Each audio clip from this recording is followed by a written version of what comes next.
What is going on, garden fans? Welcome back to the Permaculture Homestead.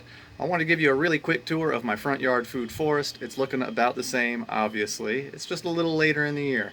So some things are fruiting, some things are flowering, and we got some things on the way. If you are not already, please subscribe, please like, and please share. That really helps us out. Come on up front here and enjoy the journey.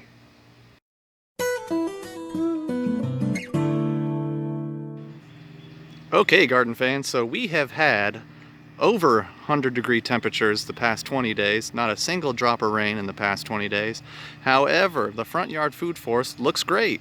You can see my weedy grass is about dead, but this dense outcropping of food in the middle of our septic area is looking good.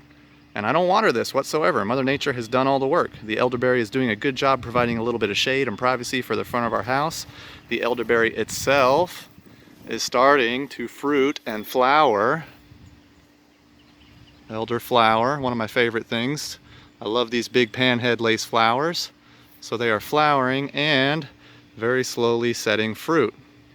Now the berries and the flowers both have antiviral properties. I'm not going to go too deep into that today. If you do subscribe though, you will see me talk about these later in the future as they start to get to harvest time. Pineapple guava is also up here. This will eventually bush out and turn into a big nice little shrub. It has flowered and was cross-pollinated by the pineapple guavas I got in the backyard. So hopefully this will set fruit for us for the first time ever. And then of course there's this understory of mint. Now they're wanting to start to flower themselves. And unlike the mint in my backyard, this mint has fared very well up here, even though it gets morning sun. It's a good understory for the elderberry. That's why it's still alive up here. It just gets plenty of shade throughout the day.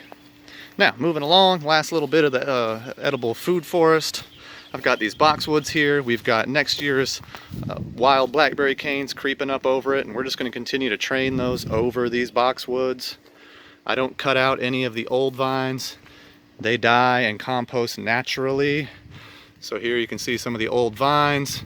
Some we didn't get all the berries, but they're just going to die and compost right on top of these boxwoods and eventually turn into mulch layer and drop to the bottom, drop to the ground. We got a sweet Gem Apricot here that's really starting to fill out. It's put on good amount of growth, more than a foot since March. So eventually this will give us a nice little canopy and a nice little bit of shade here for our cars in the driveway.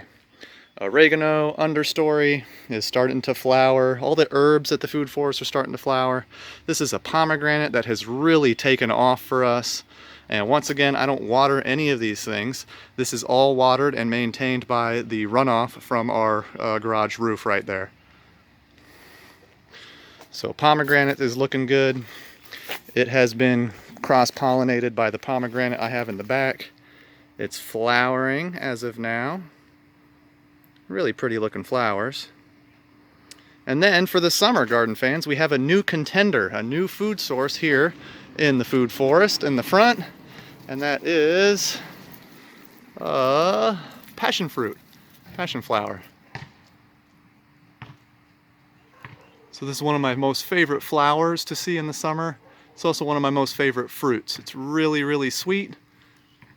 And that's a freebie. I didn't have to do anything for that. They usually come up on their own and I let them go. They're using the elderberry as a trellis. I got no problems with that. Everything is kind of anchored down with autumn olive, a nitrogen fixing shrub, and this is actually looking like it's hating life right now.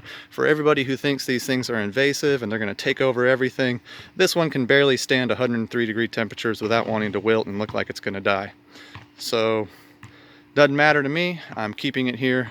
It is a sacrificial plant anyway. It's going to produce nitrogen. I'll be chopping and dropping it as it grows along and as this little food forest develops. Anyway, I want to thank you all for watching. Please like, share, and subscribe as always. That really helps us out. God bless.